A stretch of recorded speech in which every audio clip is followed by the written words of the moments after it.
Great, wonderful. My name is Julie Clark. I am the Associate Director for High School Equivalency for the Kansas Board of Regents.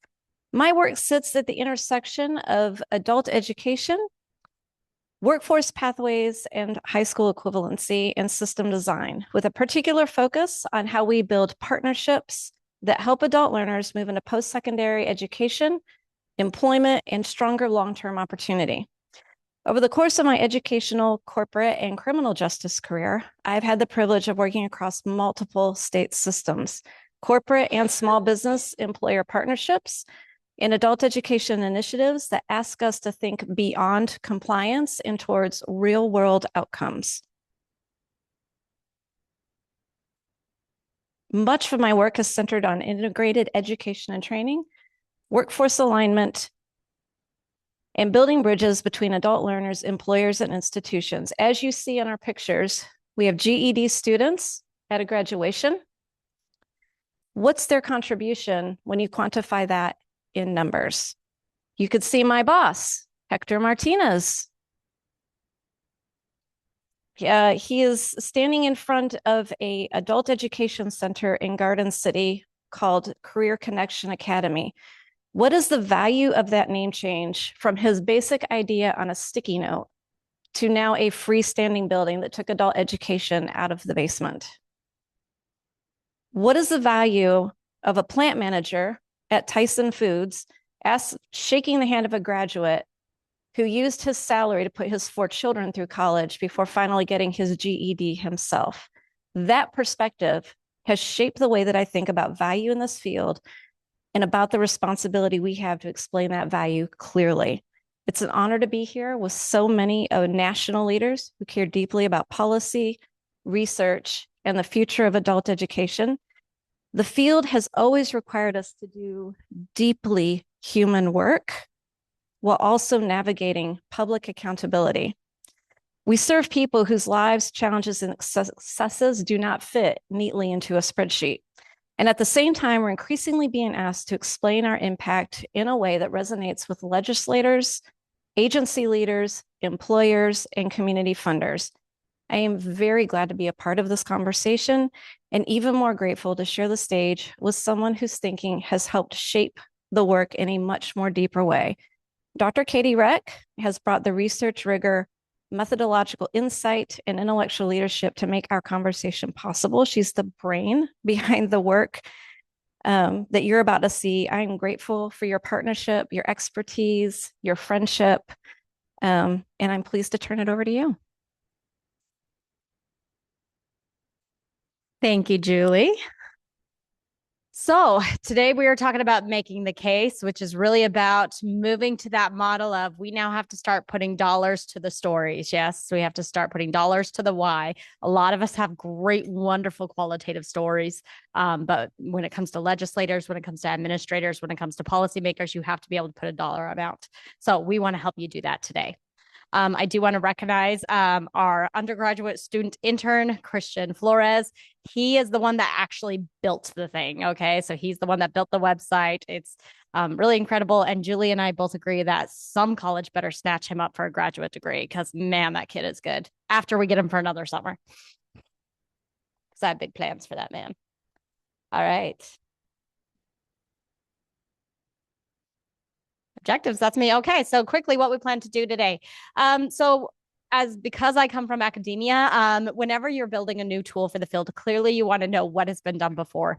The first thing that we're going to do is we're going to do a very brief overview of the return on investment literature that is relevant to adult education. There is a much broader return on investment literature out there, but we really focused on adult education. So I'm going to review that. We will then show you the ROI calculator. And at the end of the session, all of you will have access to it. Okay. But we're going to leave that till the end because we want you to pay attention until the end. Because I know that guy right there, man, he just like played on it for a long time. So, and then we're going to show you a little bit of how we foresee this being used. However, we're very excited to see how you all decide to use it and then give us feedback as we go. So passing it back off to Julie. Do you want to come over here and stand in front of the thing? Stand in front of the thing. What is return on investment? When we say ROI, most people assume they already know what we mean. It's one of those terms that gets used often and confidently, especially in policy, workforce, and funding conversations. We throw it around as though it is maybe one simple calculation, right? My Title II and how much money did I pay per GED? That seems like a very simple, easy calculation. But in practice, it's really the culmination of many decisions, assumptions, and various types of calculations. At the most basic level, ROI asks whether the benefit of an investment outweighs the cost. But even then, that simple idea, thank you. But even that simple idea, we raise important questions. What counts as a benefit? Over what period of time? For whom? Are we measuring gains to the individual learner, to the employer, to the taxpayer, or to society more broadly? Are we looking at direct financial returns, or are we also considering avoided costs and long-term public value? That is why ROI is not just a formula, it's a framework. The formula may look straightforward, but the work underneath is much more complex, and it depends on how you define cost, benefit, available data, and cautious about the claims that we make. This is where our guardrails matter.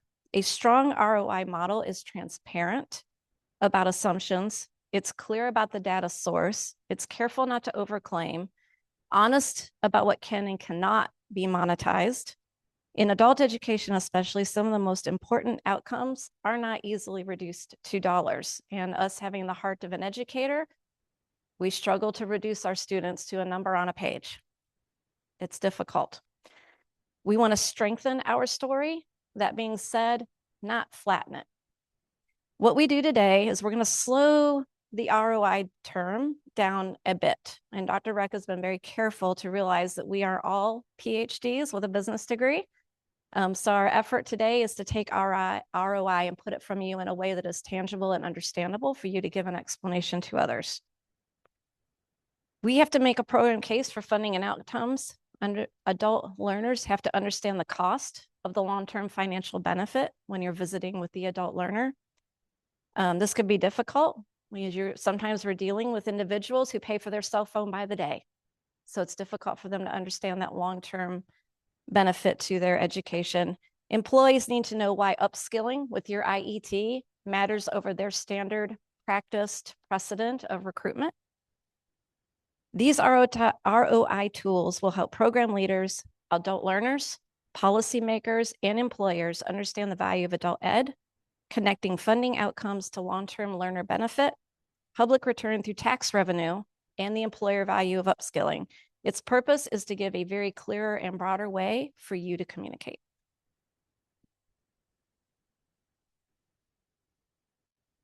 All right, so let's delve into the ROI literature.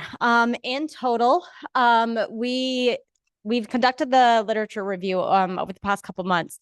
In total, since the year 2000, there have been 44 publications in adult regarding evaluation, outcomes, return on investment in adult education. So 44 publications, those are including peer review publications, government reports, white papers, some peer reviewed, some not peer reviewed. I do have a full list of those. If you are interested, I'm happy to share that information. Our summer project is to actually publish that maybe in the COABE journal. So we'll have a nice, probably 2-decade review of literature on this topic. However, there are a few themes that came out from that literature review. Just a few up here I'm highlighting. There are some state models that do show very positive returns on investment. It does not necessarily bring out a very specific ROI per state or anything, but they do it for their specific states. So for example, Washington, they've had a couple nice publications, so has New Mexico, really showing that the cost, especially when it's over a multi-year analysis, you can definitely see those benefits. We have to be very, very careful, and I'm going to talk about this when I show you the calculator, about the underlying assumptions that you are using when you are considering the return on investment, right? So for example, how much attribution is being accredited to that program for increasing wages? Are you assuming that everybody has a credential and they're actually using it, right? So there's so many assumptions that underline some of these calculations. So we cannot get down to the nitty gritty of your program, but we can give you enough that you can provide some really pretty confident results in our ROI. There's a lot of existing data already out there. So I'd encourage you, if you think that you need to start from ground zero and start collecting data to then build out you don't. Okay. There is more than enough data at the state level, at the national level that you can begin to do some of these analysis. And I would say based on the variables that we have, everybody should have the data in order to use the calculators that we're going to be giving you. Finally, the social ROI, we do try to account for some of this in our calculators today. There's been some notable publications that have also looked at social ROI, such as health, well-being, some of the civic outcomes. But those, once again, they require multiple variables, multiple types of an analysis. And in my opinion, it's better just to provide really beautiful qualitative stories at the programmatic level. You can tend to get that better at your local level. So just some examples, like I said, Washington, they provide there's several publications through them, especially once you get to that 5 to 10 year range, you can get some really nice ROI results off of that. New Mexico's got some benefit models that they've tied to credentials, and then Ohio. I know that we got some Ohio people. There's been some nice publications in there providing some useful comparisons. I do want to note in the literature review, like I said, 44 publications since 2000. I would say the most in a single year was in 2024. And then there was only one publication last year regarding evaluation, ROI, and adult ed. In essence, that's not good enough, in my opinion. So we need to be not only doing this ourselves, but we need to be publishing this, because when we publish it and create a robust literature, it really improves all of our programs.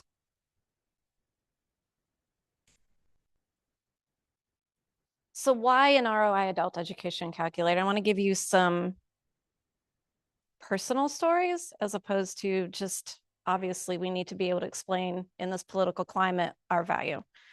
I've carried the burden of explaining return on investment probably since my Tyson Foods days, sitting across from a college administrator who told me adult ed is a losing investment. I really wish I had had that in my back pocket. Getting a Fortune 100 company to invest hundreds of thousands of dollars into upskilling versus recruiting. I really wish I would have had this tool then. Showing up at a tech college graduation and being seated next to a politician who says, could you get me some numbers? This tool would have filled that bill. When I watch employers put real money, time, and trust into adult ed partnerships and kept wondering what evidence are we giving back in return? For historical perspective, federal adult education funding has been part of the national landscape since 1966. Today, it sits finally in Title II of WIOA. History shows that federal support does evolve with political priorities. In my time in adult education, I've served over a decade. I don't think that I've ever had it squarely questioned and scrutinized as closely as it has in the last 2 years. We have always sort of practiced with the funding always be there. Since 1966, it's been there, right? It's a generational funding that has been around. So the fiscal year 2026 federal budget request called for zeroing out adult ed funding. We all know this. This work is no longer just about providing impact for a report for a grant or for other applications. It's about protecting the future of adult ed by showing in hard quantification what learners gain, what employers gain, and what the public gains when we invest in this system. Or as my Michigan friends so eloquently put it, we should be calling this session How to Save My Job. So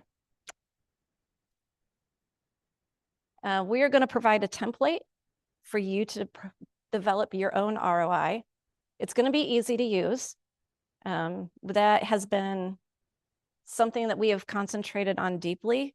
One of the reasons I obviously wanted Dr. Reck to bring in this project is my description of ROI is very, very layman at best, right? It's kind of like my Spanish. I know just enough to really get myself in trouble. And then we wanted to make it adaptable. So you as a program can sit down and put in your numbers for your goals and use it. So let's meet the calculator. So I want to give a little bit of an intro to the actual calculator itself. Okay. When it comes to ROI, we built 4 specific ROI calculator tools for you. Okay. So the first one is the program ROI. We will show you all these. We will give you examples of all of these, and then we will let you have it. Okay. So the first is program ROI. We really see this being used by mostly program directors, okay, and program administrators, maybe some state leaders. But it really takes the cost of both credential and non-credentialed earners. You put in the wages, your average wages, an attribution vector, and it will then, in essence, spit out your ROI. The second one is an individual analysis. This is for me where you have an advisor sitting down with a student and the student is wondering, should I do this? Okay. You put in the program costs. It then spits out what your potential earnings are, not just for the next year, but potentially your lifetime. I feel like every college student should have one of these before they actually go to college. All right. This one is a very special one for me. And I do want to give credit to Manhattan Tech. They're the ones that really kind of said, hey, we need something that includes welfare benefits on here. So we did create a tax revenue calculator, which is mainly for your policymakers. It's for your advocates, those that are lobbying. Yes. So it'll give you a tax revenue, the welfare savings, and a public ROI. Now, granted, we did make this a little broad. Okay. You can definitely get more specific depending on your local area and your local economics, but it should be good enough where you could say with confidence, we are saving this much money to the state. And then finally, this is kind of our favorite, I think, is the employer ROI. This is when you are sitting across from an executive at a Tyson Foods or wherever it is, and they're saying, how much will it save us to do this? And we have a comparison calculator to compare what it would cost to upskill somebody versus for them to hire brand new. It's so cool. You're going to like it. Okay. So how should you use this? Okay. First and foremost, okay, and you're going to get the PhD in me here. You need to pick your audience. If you're thinking that you're just going to plug in every single student that you ever serve and it's going to spit out an ROI, that's not really how this should be used. You really need to think carefully about what student population am I talking about? What audience am I trying to serving? Is this going to a policymaker, an executive team, a student? Okay. You need to think very clearly about which calculator should go to which populations. You need to enter the best data that you have. Okay, start with general costs. We really are not asking for anything that none of you should at least have access to. If you don't have access to it, I do provide some general assumptions, conservative to more liberal numbers that you can use just as a pretty good educated guess based on the literature that we have reviewed. You're then going to review the output. You will get an ROI percentage, payback, tax revenue, all those things. And then at the very end, I want to show you how you should turn it into an actual story. You know, how do you turn it into that one pager policy brief that you can then give to somebody? So I will have an example for that for you at the end. So I want to be very, very clear though. This should be used with very careful interpretations. Okay. We do have a little spot that says, what does this mean? And it's literally, you could copy and paste what it means into whatever document that you want to put it in. Okay. We've tried to make it very user friendly for you. But you need to be aware that if your assumptions change, it may change how you interpret that output. So you need to be very careful about, okay, when I'm talking about a credential, who am I talking about? Is that a credential for GED or is it a credential for welder cert A or construction tech? Okay. So you need to make sure that you understand what you're putting in there in order to interpret it correctly. And I'm happy to give examples later. The other thing, and once again, I'll credit Chris for this. He said one of his favorite things to do for this is to forecast, is to project. So if I have 20 credential earners this year, what if I bump it up to 10 next year? What's my ROI next year if I were to bump it up to 20 people instead of 10? It is really fun to just sit there and play with the numbers. I mean, how long did you spend playing with it? Yeah. Yeah. To be honest, it's just kind of a little bit like a kid in a data candy store in a way. Hey, you know what? All right, so let's go ahead and show you the actual calculator. I'm going to exit out of presentation mode. I'm just going to be flipping between the PowerPoint presentation and the website.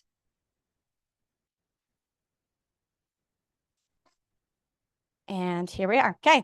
So this is the website. I'm going to step away from the computer. So this is the website. It is a one-page website. Okay. So you don't need to click through various different tabs. It is a one thing. You just scroll down. There are 4 buttons at the top: program ROI, individual analysis, tax exempt, and employer ROI. Don't fall down.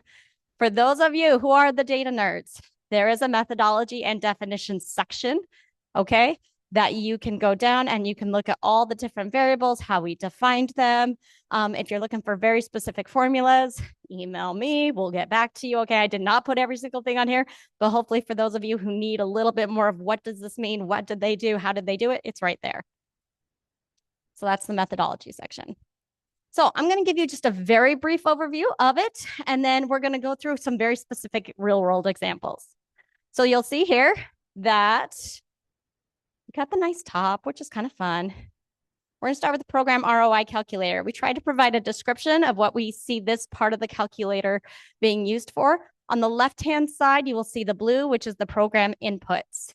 Okay, so in this case, we're going to put in our student costs, we're going to put in our administrative costs, our facility cost, right? And for you, you might want to define that a little differently. So my admin costs, actually, that's already included in my grant. So I don't want to include that here. I might zero that out here. So think very specifically about how you want to do this. If you don't know your program cost per student, you can click on this little thing right there, and you can just enter in the total amount of your program, and it will tell you what your program per student cost is. So that's kind of handy there if you don't already know that. So on the left-hand side, you enter in your expected student outcomes. I did break it up by credentialed and non-credentialed. We find that with some ROIs, you just put in your credentialed students for the year, you put in your total program costs, and it spits out a number. That's not accurate, because at least in my program, I may only have 50 credentialed people, but I have another 250 in the works. Why isn't that accounted for in that ROI? So we try to capture that here. Okay, so think very carefully. Okay, credential in this instance, are we talking GEDs? Are we talking welders? Who are we talking about? So you're going to enter that. You're then going to enter your non-credentialed people. Here we're going to enter in our annual wages. Once again, if you're talking for your entire program, you should be able to pull that up at the state level at least. What is the average wage of a non-credentialed student? What is the average wage of a non-credentialed student? So you should be able to pull that up as well. You enter that in. This is your wage increase. So after they get their credential, how much of a wage increase do you expect for them to get? If you're not sure what percentage to put here, you click on this little info bubble. Right there is where we provide what research suggests. So research suggests 15 to 30% is typical for an industrial credential. Yeah, so let's say you're talking a welder. I expect at least, I'd say, a 30% increase. You'll notice that the website is in real time. So if I'm going to move this percentage, watch the column on the right. Look, it changes as you move stuff. This is where you just sit there and you just play with numbers for an hour. It's really fun. So in this case, I'm just going to leave it at 30%. Wage increase for non-credentials. Maybe these are my people who are getting digital literacy training, my ELA students, right? So I want to account for, yeah, they may get a small increase in wages, but maybe not a huge one. So I'll leave that at 5%. Attribution factor. I want to be very clear on what this is. So you cannot say that 100% of somebody's wages are because they came to your program, right? Maybe they're a good communicator. Maybe they show up to work on time, right? That's what we call the attribution factor. How much of their wage increase is based on your program? Now, once again, I do provide you some recommendations here, okay?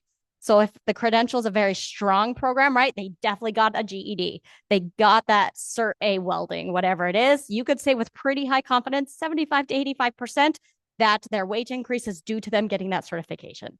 So that's where I would tell you to put that. Put it between 70, 75, 85, okay, depending on how conservative you want to be. If it's something more conservative, like for example, it's just an ELA program, you might want it to be a little lower. But I do provide recommendations for you there. Okay, so that's for both credentialed and non-credentialed. The other thing I want to recommend to everybody is always start with just 1 year. Okay, so down here we got years to calculate. I suggest always starting with 1 year. And then after that, you can kind of be like, well, what happens after 10 years? Look, that's 23 million over there. That's where it gets really fun. But so on the left-hand side will always be your inputs. On the right-hand side will be your outcomes. And when I go through the real world example, I'll go into more detail of these. There are these little carrots right here. So for example, in this, whatever scenario it is, $325,000 is the total program cost. What does this mean? I can click on this little carrot. It gives you a definition.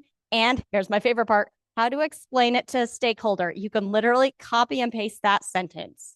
Our annual program investment is $325,000. If it sounds very professional. Okay, so that helps you explain it in layman terms. And that's true with all these outcomes. Okay, so that's the program ROI.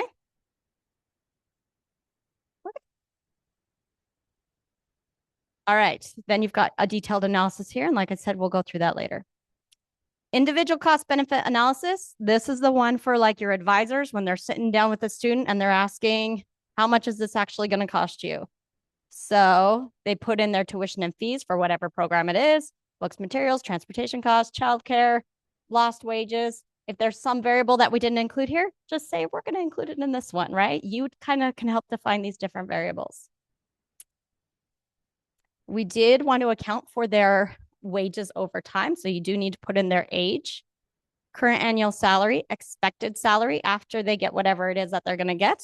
How likely are they to get a job? For me, most of my credentials are high wage, high demand. Thank you. So for me, I'd put a 75%. Once again, we kind of provide a guidance for you on what it should be. Career advancement probability. Once again, you can click on the eye and it'll tell you a little bit of how you should gauge that number. And then at the end, it gives you your annual salary increase. Just underneath it are a few more outcomes. So it gives you the student's total cost for their program, their value, adjusted benefit, what the benefit is over 5 years, and then what their potential lifetime earnings are because they got that credential. So in this case, they're expected to make $315,000 more because they got their GED this year. That's pretty cool. I like that one. That's crazy cool. I like I said that, crazy cool. And once again, you click on this little caret. Let's go down just a little. Over my career, this education could increase my lifetime earnings by $315,000. This investment in my skills pays dividends every single year until retirement. That's a great way to say that, isn't it? Oh, yes. And then you have a recommendation. We recommend that you invest in yourself and actually do it. And it'll take you 0 years to pay this off. All right. Now you have this one, the tax revenue impact calculators. Once again, this is for policymakers and advocates. So on the left-hand side, you're going to put in your total number of credentialed earners. We really did focus on credentialed earners for this one because you can put a better dollar number to it. So you put in your program cost per student. If you don't have that, go back up to the first calculator and figure that out, right? In this one, oh wait, were you gonna do this one? Okay, sorry. Sorry, I get on a roll. I go all professor. We already put in all your state income taxes in here, so you don't have to go hunt that down. So in Kansas, our income tax is at 5.7. Ooh, where's Ohio and Michigan? Michigan's 4.25. That ain't bad. Florida, tell you what, you can come and look it up. 3.75. Yeah, Florida 0. But we did include an income and a local income tax. So if that does apply to your state, you can click right here and put in whatever that is for your local area. I would love to put a sales tax on here. That's version 4, whatever it's going to be at some point in the future. So once again, put in your average salary before program, average salary after program. I suggest starting with 1 year and then going from there. This one was the inspiration from Manhattan Tech. Thank you. So we wanted to account for some of those social costs. So we have a welfare dependency reduction tab. Once again, I provide you a few suggestions in here. If somebody's getting just a GED credential, nothing else with it, let's be conservative and put that between the 10 and 15% range. If they're getting some kind of a technical degree, increase it. 2-year degree, increase it. If they planned, or if you have some kind of 4-year degree, you can increase it from there. When it comes to some of those social costs in this calculator, we do try to account for food stamps, Medicaid, WIC, and Section 8 housing. You can include so many more. Once again, it totally depends on the calculator that is built. We're trying to keep this general enough that everybody in the US can use it, but specific enough that you can still provide a nice number with it. That's what we're doing. Okay, so if you wanted to get in more detail, that's version whatever in the future it will be. Okay. So in this case, let's keep it at 20%. Because you got this credential, we expect your welfare dependents to go down by 20%. And then here on the right side would be your outcomes. So in this, whatever example this is, we're talking about $2.1 million in saved government benefit, which is pretty cool. I'm going to go over more of those in a little bit. Down here, I have a tax rate breakdown. So I broke it up by federal, state taxes. We also include Social Security and Medicare. And then right under that, once again, this is for 1 year. We have a nice little summary of at the federal level. Oh, shoot, no, wait, I'm going to go back up. So back to this tax rate breakdown.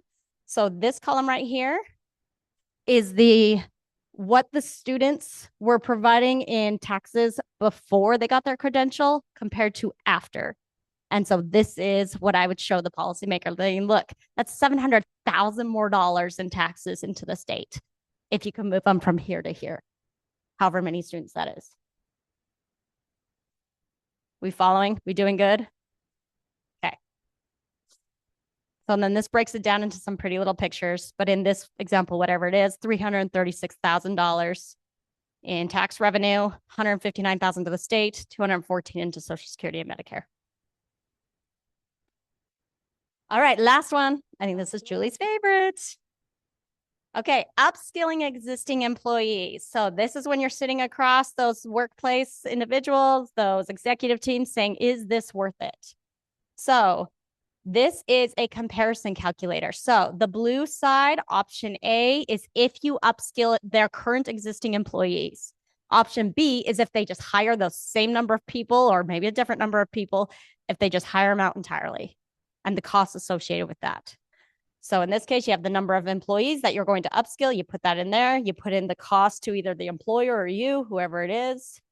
You put in the number of training months, their salaries, this productivity during training, right? So if they have to work while they're doing the training versus if they're doing it at night, you're going to adjust that. And then any additional costs. So in this example, it's $15,000. If you were to hire somebody, and I will tell you, employers should know these numbers, okay? You won't know these numbers, but does Tyson know their numbers? Chris, do your employers know this number to a penny? To the penny, they know these. So all you have to do is ask for them. Yes, question.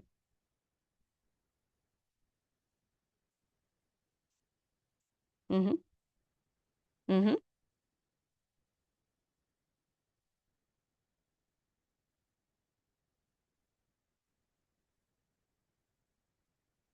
So the hiring of the new person, you could do that by doing, oh, thank you. Yes.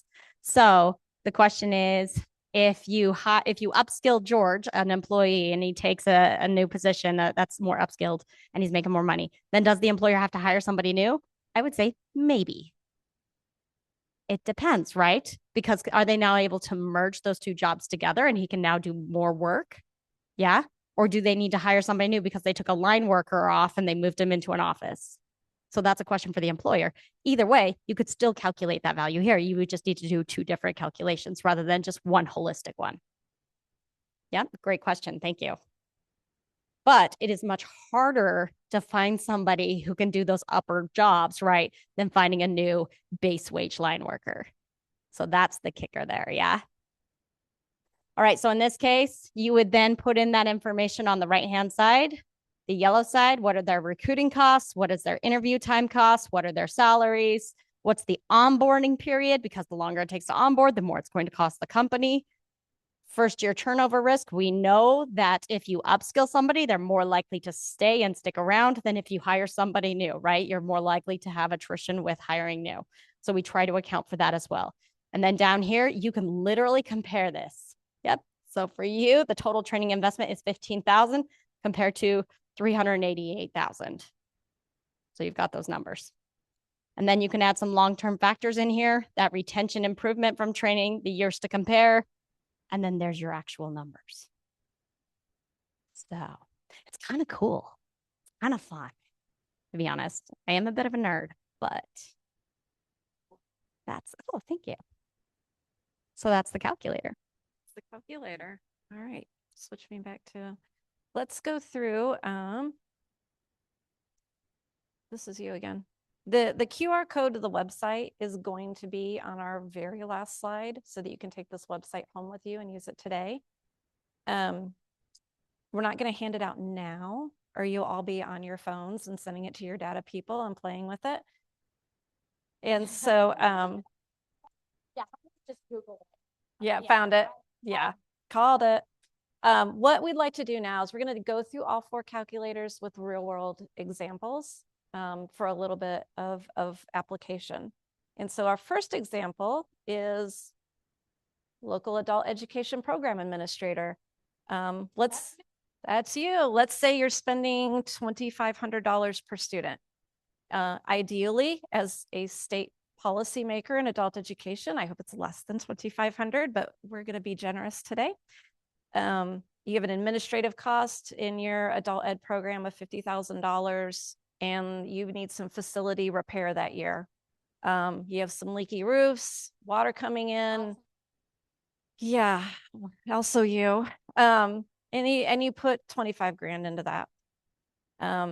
Students earning a credential, out of 250, 50 of those are a GED. So me as high school equivalency, you don't want me sitting down and figuring this out, because I'm going to figure out that you're spending how much per GED when really you've got another 250 that maybe they're getting a measurable skill gain in English language acquisition, digital literacy, financial literacy, those types of things. It's going to account for annual wage before program, wage increase. We went over that, 5% for non-credentialed. Thank you. Don't let me touch computers. And so let's do that now. Okay. So let's plug those numbers in, shall we? This is the fun part. Okay, so we said, how much did that cost per student? Was it 2,500? Excellent. Our administrative costs, I think I already put these in, 50,000, 25,000 in the admin. Students earning a credential, 50 and 250. Look at that. I'm so good. So we have a total of 300 students in our program. 50 are going to get some kind of credential. Let's say it's a GED credential in this case. Okay. Wage increase because they're getting their GEDs. I do expect that 30% increase. That seems in line with what's typical for my GED earners. And I can compare that to my actual data. So if I need to adjust it based on my actual data, I should do that. But if I don't know that, or it's too complicated to go find right now, use 30. Okay. Let's say that for my non-credentialed, 5%, now that they can speak English, I expect for them to get a little bit higher pay, but not massive. Attribution factor, this is GED. So let's see, what did it say that I should do? Yeah, let's stay conservative. Let's say 75%. Attribution factor from non-credentials, I'm not as confident in that one. Let's actually move that down to, let's say 20. Okay, I'm going to start with 1 year just to start. Okay, let's see what that brought us. Okay, return on investment is 18.5%. My total program cost is $325,000. The net benefit, what does that mean again? After our 1 year investment of $325,000 in applying attribution factors, right? This program generates $60,000 in net economic benefit, meaning the students put that money back into their pockets and now they can go use it in the economy. That's what that means. So payback period takes less than a year to really pay back that if you consider those economic benefits. And your benefit cost ratio is 1.18 to 1. This is that magic number that everybody wants. That's the ROI, right? So how do you interpret that? The 118 to 1. Here we go. For every dollar invested in this program, we generate $1.18 in economic benefit over 1 year. This demonstrates excellence in stewardship and education. Now, what if we were to do that same thing for 5 years? Let's go ahead and go change our years to calculate. Let's bump it up to 5. Let's go back to the top. There we go. Now we're talking $1.6 million in total program cost, 4.1 million in net benefit. That's not right. That's not updating. Ignore that. I'm going to fix that. Let's go down here to the detailed analysis. Okay. And there it gives you the detailed analysis. I want to go back to 1 year, actually. I think that's a little more accurate. There we go. Okay. So this is back to 1 year, 325,000 in cost, 3,250 per student, total cost, wage increase, annual earnings for credentialed, non-credentialed, and that's how you get your total. That's your total earnings gain over 1 year. I went through that really fast, okay? But that's what I would put on my end report. I'm going to show you a report that I created at the end. I would literally take this table, copy, paste it, throw it into AI, and say, make this look pretty. And that's what I would give to my president at my university, college. Okay? That's a real world example of that one. Scroll back. Roll back up. So this is my favorite part as someone who hands out WIOA Title II money to the state. I was like, I don't know what they're spending per student. So I went and asked for this addition. I'm going to put up here the amount I awarded you. And then I'm going to go through and I'm going to say, how many credentials did we get as a state this year? How many were completing, but didn't necessarily get a credential, but an MSG? And then I'm going to enter my wages and I'm going to be able to evaluate my program effectiveness a bit more carefully. One more cool thing. So in this example, we've got 50 credentialed individuals. What if we increase that by just 10 students next year? This is that forecasting, right? Like, what if I did this? What if I did that? If we increase this to 60 people, I'm going to remove some of these carrots so it's easier to see. Our net benefit just increased. It was what, 300,000 before? We're now at almost $500,000. So you can definitely see, what do I need to do to get to my next step or my next fiscal goal? Yes, question. That is just oh, thank you, Susanna. How do you define administrative costs? We just left that as an open variable for you. Okay, you define what that is. Okay, so if you want to define it as your overhead, as your secretaries, as whatever it is, you can define what that is. If your administrative cost is already put in with that program cost per student, which I would say that mine probably is, I would probably have that at 0 because that's already calculated with my cost per student number. So once again, you got to think very carefully about each of these variables. Okay, you might not need every single variable. That's fine. 0 it out. We just tried to prompt you with what other things that you should consider when thinking about your overall ROIs. Thank you. Good question.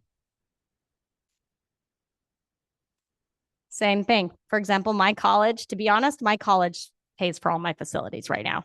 So that would be zeroed out. Actually, no, I think they just changed it. I think I pay $1,000 a year. So I'd put in $12,000. And it changes it live, which is kind of fun.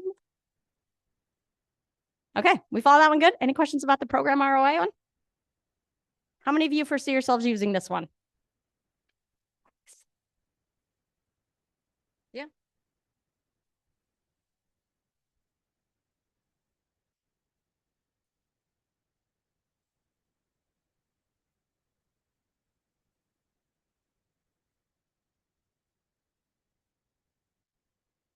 Right. Yeah. It's a big number. Yeah, there's definitely a certain percentage that's held back to run the state office. And I think as you go through here, you can change, we can toggle here. Total program cost, you could include that if you wanted to do it for the whole state, right? It stops at 2,000. That's the next one. Yeah, that's the next one. There's another calculator coming. Yeah.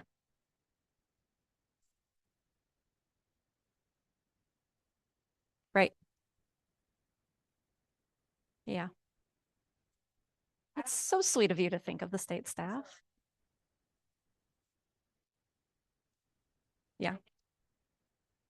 We have 25 minutes, so we need to, okay. Come on, let's keep going. Okay, let's do the next example, shall we?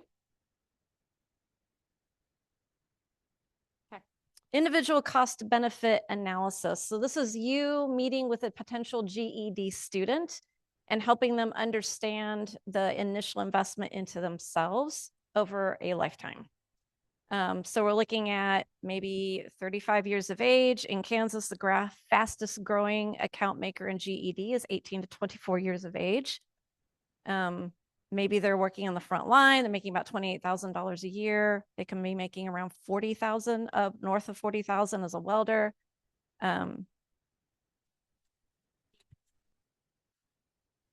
It can. In this example, yeah, this would be the cost to enter the adult education program. Perhaps that's $50. Maybe they laid out another $50 in books and materials. All of that's adjustable on the calculator based on the idiosyncrasies of your program. Transportation cost. Ask the student what they're putting into this for transportation. Maybe it's bus passes, maybe it's gas, so if they're walking, well, maybe it's zero. Childcare costs can be included in here along with lost wages. All right, so let's put it into the calculator, shall we?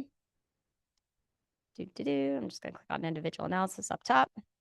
So here we go. So tuition and fees, $50. To be honest, that's what it costs for one of my students to start their GED program is $50. So, and maybe they're getting those scholarships, workforce, something is paying for their other credential if they're getting in their welding degree, right? So for this example, let's not include that here. If you wanted to include the college tuition, you definitely could, okay? Once again, you define what that means. Make sure that you define that as you go along. Books, materials, transportation. I think we have all this correct, yes? So current wage, they're 35, they're making 28, they'll make 42 after. How likely are they to get a job? I would say a welder. Heck, let's put very likely, shall we? Because I don't think there's a single welder out there that's underemployed if they don't want to be. Career advancement probability. Once again, so this is the likelihood that you will receive a promotion over time because we're calculating this over time. So I'm saying, yeah, if they're a welder, they're probably going to get a promotion over time. So their annual salary increase is $14,000. Their total investment in the program is only $200. Wow. Okay, but their potential value investment today is $107,000. If you need to know what that means, you click on the little thing and it tells you, right? Adjusted annual benefit, $12,600. If we're talking over 5 years, they're going to make $63,000 more. Their break even is in less than a year, and their lifetime earnings is $378,000. That's a house, people. That's a really nice house, depending on your state. And really not nice house, depending on the state. So investment recommendation, absolutely, you should do this. It's clear that you absolutely should. All right, this one was kind of simple, but how many of you could foresee yourselves using this to some capacity? I think every single one of my advisors should have this bookmarked on their Internet Explorers to use. All right, so let's do the next one. Julie, you want to come introduce it? Here we go. Tax revenue impact. This is everybody's favorite subject. We don't lobby, we raise awareness, we advocate, right? What benefit is this going to bring to my state? This is a really important tool for our non-WIOA funded friends, like our vice presidents. Our adult education associations who represent us at the state level, our SAFE and SALLY representatives. What benefit are you bringing to my state? Let's say in your state you had 400 GED earners last year. These are passers, not completers. And you spent $3,500 per student. You had a state income tax of 5.7%. You have that salary before earning a GED and that salary after the GED. This particular calculator will help you demonstrate the benefit to the tax revenue. Some people like to say, how many do we have getting off the wagon and pulling the wagon? Not my favorite example, but I hear it all the time in the Midwest. They just love to throw that out at political conversations. But that's what we're really talking about is freedom at that point for individuals. So, question, yes. So you can do it off of your state website, your state data, or you can do it by program data. It's up to you. You all should have that data though, at the state level and at the programmatic level. And I believe even at the national level, you can get it. Yeah, absolutely. Forgive me. All right, so here we go. Let's put it into that calculator. So we have 400 individuals in the state. I did increase this yesterday, so we could go up to 2,000 individuals. I will say, if there's ever a variable on here where you're like, geez, it's too confined, email me. We will get it fixed. Okay, this is a working document. We are still making small improvements. This one we actually fixed yesterday. So for this example, we're going to go at 400. Whoa, not that far. Come on, behave. Laptops. Program cost per student, $3,500. We are in the state of Kansas, hypothetically. 28,000 to 3,500. We're going to calculate for 1 year. And once again, this welfare dependency reduction, we're saying that because they are GED earners, it says 10 to 15. Let's go ahead and bump that down to 15. Our GED people are pretty great. So the salary increase per student is $7,000. All right, so your total government benefit is $1.8 million. What does this actually mean, right? So we're talking about for every dollar invested in this program, taxpayers receive $1.3 back through increased tax revenue and reduced welfare costs over 1 year. This is a combined number, okay? It's not just taxes, it's not just welfare, it's that combined number. Now let's just look at the tax revenue. This is the addition of tax revenue over time. Okay, 700,000. This is usually the one that's going to be the most impressive, is the welfare reduction. Okay, estimated welfare savings. Once again, that's SNAP, that's housing, that's Medicaid. I feel like I'm missing one. Which one am I missing? WIC and WIC. So you're talking about $1.1 million in 1 year is what you're talking about. And then the lifetime tax contribution per student is about $35,000. So let's head down here to that tax breakdown. I do like how it's split between federal, state, and your Social Security, Medicare. That way, if I'm meeting with a national congressman, congresswoman, yes, I may be wanting to focus on that federal income tax. If I'm in Topeka and talking to a state legislature, I want to focus on those state income taxes, yeah? And once again, we're comparing what they did before, what they did after, and here's the difference. Here's the increase. And once again, this is for 1 year. You could bump that up to 5 years. You could bump that up to 10 years. So in the state, Julie, would the state like 159,000 extra dollars because we got 400 GED learners? Love that. Thank you. Yeah. So this one really excites me.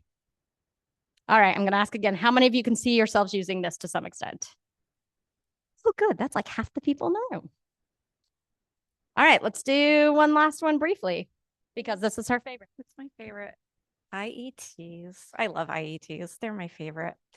The reason it's my favorite is because when you're sitting at Tyson Foods and they've offered you $10,000 to upskill 10 people in a maintenance mechanic and they want to know what bang they got for their buck, it's very difficult for me to explain, well, you didn't pay for the adult education teachers.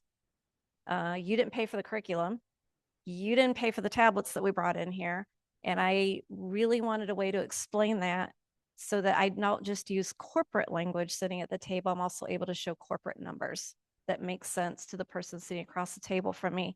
And we as educators, adult educators, often lack a tool in our toolbox to be able to show why it's valuable, particularly when they sit down and they say, but it takes all this work to give you a classroom and to bring all that in and to, when we already have a method for recruiting people, tell me why this is better. And what I have found employers understand, particularly in the manufacturing arena, is they understand the bottom line and they understand safety reportable decrease. If you can decrease reportables and safety, that's also helpful for them. And that is something at some point I do want to build into this calculator because reportables being reduced, like they compete nationwide for who has the least amount of reported incidents. So yeah, let's say you have 10 employees that you want to upskill off the front line. They're cutting meat for a living. You want to make them into maintenance mechanics. Tuition reimbursement, $1,000. It takes about 9 months to train somebody to be a maintenance mechanic. By the time you get through basic refrigeration, basic electricity, basic welding, basic engineering concepts, frontline worker in the United States makes roughly $45,000. Maintenance mechanic is usually around 80. Most of the time we were doing these classes after work, before work, on weekends. So there's no loss in production. And then additional $500 employee, right? Welding helmet, welding gloves, etc. Wait, I don't know how to get to the website. There we go. I know how to get to the website. Look at me. Upskilling existing employees. So we said, Mr. Tyson Foods, we'll train 10 of your employees. We will upskill them. You're going to give me $1,000 per employee. That's just going to cut down on some of the curriculum, you name it. It's going to take me about 10 months, right? We're going to put some English language acquisition alongside this as well, maybe contextualize some safety training. It's going to take about 10 months. By the time I get my electrical instructor in here and we move all our Square D electronic booths over here so that they can learn that. And then we have our employee current salary. It's $45,000. They're going to be making 80 afterwards. We're not going to take them off the line. They're doing this on their own time. Additional $500.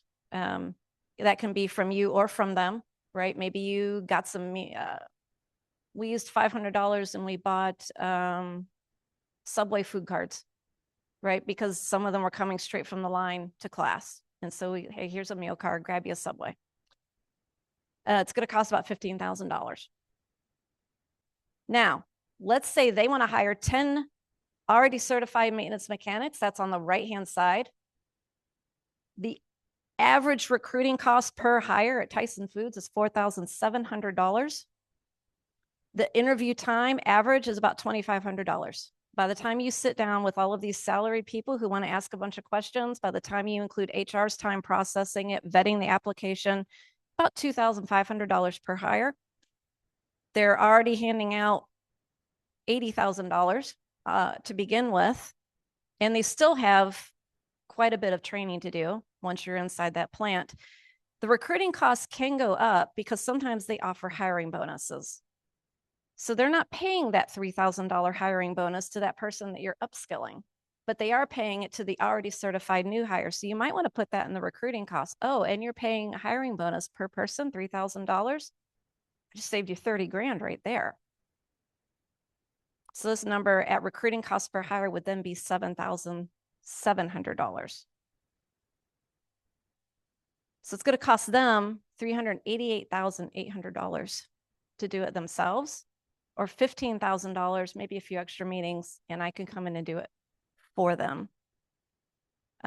She's put in here the long-term factors, total cost of training, 1 year total cost of hiring. Yes, ma'am. And one thing that there is a lot of data out there is when you pour into somebody's training, when you pour into somebody moving up the ladder, it does increase loyalty.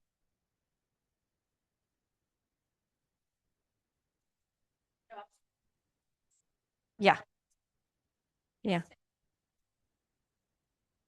No, because then Smithfield Foods is going to lure them away with a different hiring bonus after they get their 6 month for staying. So yeah, for sure. And then that's the last of the 4 calculators. Was there anything you wanted to add about that? Wow. I just wanted to ask, how many of you can foresee yourself using that one? Yeah. What's up, shall we? What's next? Next. That's you. All right. So what's next? So the whole point of this calculator is so that you can then create a compelling story. Yes. So I suggest doing something like this. I literally took that data from that calculator. I threw it into AI and Canva. I threw in my logo and my colors. This is now my 1-page graphic organizer that I'm going to take and I'm going to give out. I'm going to give it to my president. I'm going to give it to whoever. Yeah. Literally, when you get home, you can take this from my PowerPoint, put it into ChatGPT and say, please create something like this, change the colors to gold and maroon. I will add my own logo, use this data. 1 page is your goal usually. So make it graphically interesting. Make it fast to read, easy to understand. If you need to copy and paste that, what does it mean?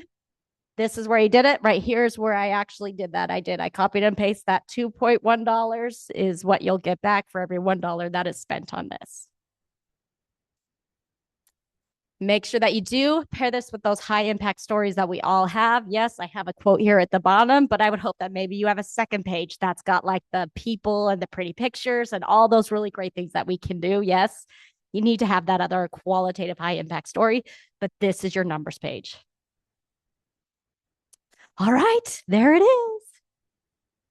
There it is. This is the QR code. Yeah, and behind. Hold on, just got like 30 seconds. I do. I have like 30. Go ahead and take down the QR code. It's available to you at free of charge. This is at no cost to you. We wanted to be useful to the field. We hope states, we hope programs, and partners will use it, adapt it in ways that strengthen the adult education story. Nationally, citation information is included at the bottom of the screen. It's an APA style. It's also at the bottom of the website, so please cite it wherever you can. Yeah, that's really the number one thing here. Please cite it. Please hire my intern. Send him to grad school, do something. I want to recognize Christian. We deeply appreciate his effort doing this. And more than anything else, thank you for coming and thank you for staying in the fight.